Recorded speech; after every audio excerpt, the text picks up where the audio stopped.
New single-cell technology has allowed scientists to study malaria parasites at the highest resolution to date.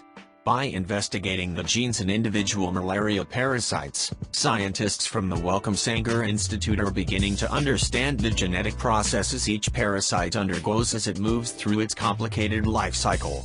The results, published today, March 27, in Life, are the first step towards developing the Malaria Cell Atlas, a data resource that will provide gene activity profiles of individual malaria parasites throughout their life cycle.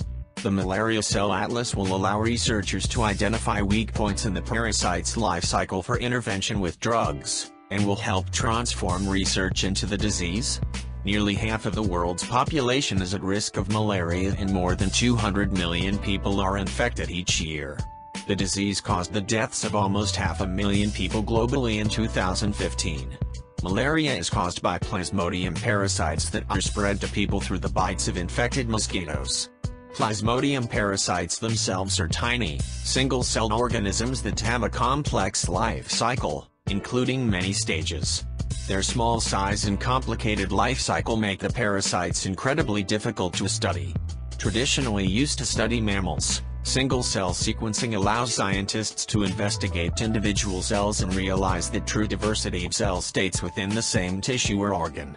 In a new study, scientists from the Sanger Institute applied single-cell sequencing to individual malaria parasites and achieved the highest resolution view of malaria parasites to date.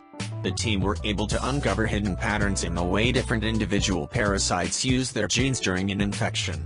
These differences are not visible when a large pool of parasites are studied. The results are the first steps to developing the Malaria Cell Atlas, a reference map for understanding how malaria parasites move through the life cycle and how much individual-to-individual variation there is among parasite stages that are most vulnerable to drugs and vaccines. The map, which will first be created for the rodent malaria parasite, will provide a visual representation of all the genes switched on and off in individual malaria parasites across their complete life cycle, including within the mosquito.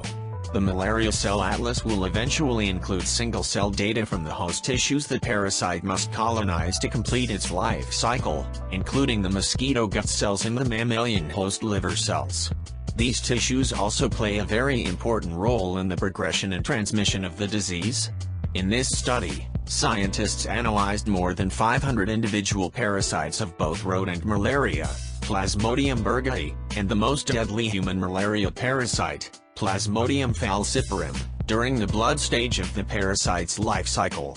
By zooming in on individual P. burgdorferi parasites, the team were able to detect the activity of over 4,500 genes in total across all cells, over 90% of the genes in the P. burgdorferi genome.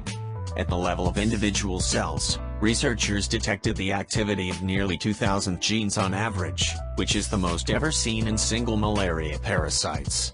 Dr. Adam Reed, joint first author from the Wellcome Sanger Institute, said, "We now have the most high-resolution image of malaria parasites. By studying the activity of each gene in individual parasites, we have uncovered previously hidden ways in which genes are used for the development of malaria parasites in the blood." This study paves the way for studying malaria parasites during a natural infection in people.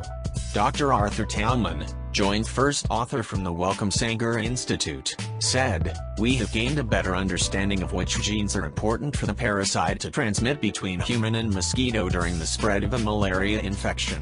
We also found that the parasite's development in the blood is regulated by groups of genes that are switched on and off in unison.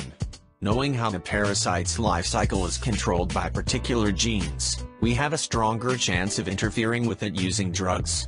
Previously, malaria parasites have been pooled and studied together, so subtle differences between individual parasites may have been missed. A single parasite may have a distinct advantage for infection, and now researchers have a tool to investigate these subtle differences."